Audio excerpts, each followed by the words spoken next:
Magandang araw guys.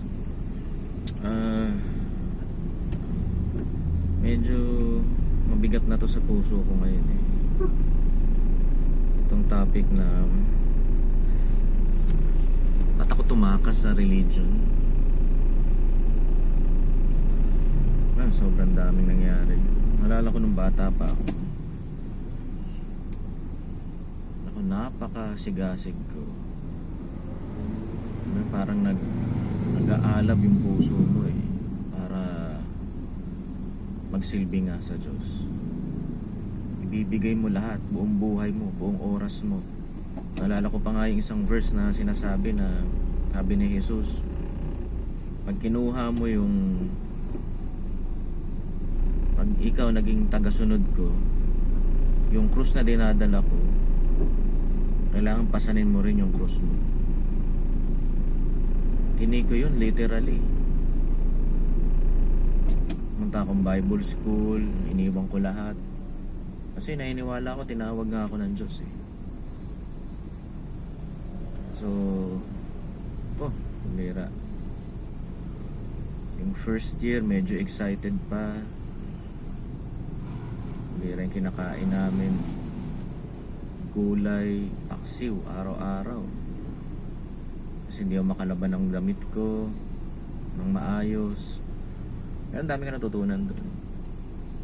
Kasi before nun, sheltered ako ng magulang ko. Hindi ko alam kung anong responsibility ko. Hindi ko alam kung anong purpose ko. Sabi ko, kailangan kong umalis. Kundi, hindi ko alam kung anong mangyari sa future ko. Tapos doon, talagang yung mag-akay ng kaluluwa, soul winning. Nakakatawa yan, soul winning. Kala mo ikaw nag-win ng mga kaluluwa eh, no? Si Jesus pala. Hindi pala ako. Tapos mga make disciples. Dami mong disciple, dami kong disciple. Kalimutan ko, hindi pala ako si Jesus. Hindi pala ako yung nag-make ng disciples, no? So, yun, di ba? So, nag-graduate ako 3 taon. Naku, tapang ko. Kala mo kung sumisigaw pa ako pagka, nag-preach ng Bible. Maski sa loob ng jeep, sa daanan, palaging galit. Na pag hindi kayo nagsisi, pupunta kayo ng impyerno. Tanggapin mo si Jesus.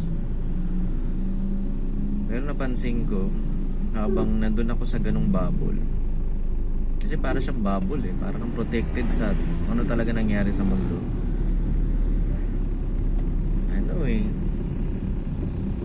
Talagang inosente, hindi mo alam kung ano nangyayari sa buhay mo.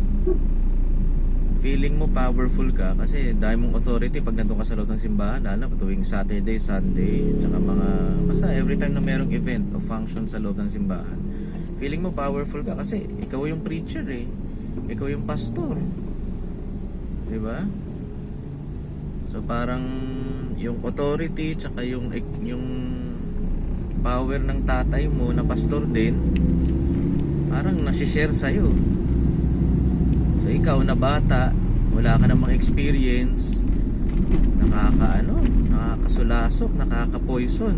Hindi, ang iba ng problema pagka poison, kasi unti-unti, kala mo parang masarap lang sa pakiramdam, pero later on, ako po, yun na, ang yabang ko na, parang kaya ko nang gawin lahat. Tapos ang daming mga young people na nagkaka-crush sa'yo. Yung mga lalaki, parang kang naiinggit kasi nga, ayaw mo nang merong mas mataas sa'yo eh, diba? Gusto mo sa'yo lang yung authority. Wala na, poison na yung utak, na emotions, di ba? So, pero dumating sa punto, parang first year yata o second year ng pagka-graduate ko,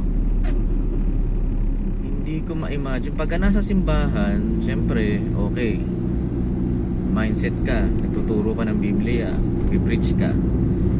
Pero yung pagkadarating na yung gabi, tas ikaw na lang mag-isa, pambira, parang yung libido, parang sasabog. Malay ko ba dun? Wala naman tinuro sa akin yung magulang ko tungkol dun, di ba? Ano bang alam ko sa sex? Ano bang alam ko sa... Di ba? Ang alam ko lang, masama yun, di ba? Masama, madumi, di ba? Baka bastos, di ba? Pagka nag-iisip ka ng ganun. Malay ko ba nagawa pala ng Diyos yun? Na siya pala mismo ang nag-originate nun. Malay ko ba dun, di ba? Hindi man tinuro sa atin na ganun yun. Sa akin, hindi tinuro sa akin na ganun yun. Hindi nga ako na-prepare kung anong mangyayari pagka mag-asawa pala, paano magligaw, ano yung steps papunta dun sa transition ng boyhood to manhood, manhood to being the man of the house. Wala akong ganun mga transition. Pero yun nga, basta naalala ko nung tuwing gabi po, parang sasabog talaga. I mean, to the point na parang makakita ka lang ng legs, makakita lang ng binti, makakita ng cleavage. Ano mo yun? Naku, walang damit na makapal o walang ang makaka-escape sa matang punong-puno ng libido. Ayun nga, to the point na ngayon naintindihan ko na bakit ang daming pastor na bumabagsak. Naintindihan ko kasi very pent up yung sexual drive. Alam mo yun, nagpapanggap ka na perpekto ka, ang dami mong kapangyarihan, punong-puno ka ng authority, wala ka namang pera. Wala ka namang pantustos sa pamilya mo, pero pastor ka, di ba? Daming sumusunod, daming rumirespeto at nag-o-honor sa'yo. Pero hindi ganun hindi ganun ang buhay kasi kailangan balansehin. So yun yung una, hindi ko maintindihan, para ako nababaliw. Hindi ko ba't gabi parang naku po, kung ano lang ginagawa ko para lang maalis sa isip ko yung mga ganung pag-iisip, pero wala, hindi talaga maalis. Yun, to the point na isa sa mga karoon ka ng relasyon sa mga young people mo, hindi ba sila ikaw yung pastor, di ba? Pero parang opportunity na rin sa kanila yun. Ikaw naman pastor, di ba? Gagamitin mo, abusuhin ko yun kasi wala kang pera pero marami kang kapangyarihan, marami kang authority. So ba't ba ako umalis? Kasi may mali yung ganyang pagtuturo na hindi naintindihan kung ano nangyayari sa totoong mundo. Pina-prepare yung isang tao sa mahirap na buhay, pero kung sheltered naman siya sa totoong mundo, wala rin siya matutunan. Kaya nga ang advice ko talaga, huwag maging religious. Masyado kang to the point na sinasamba mo na yung pastor at simbahan mo, na nakalimutan mo ang sinasamba mo dapat yung Diyos ng simbahan na yun.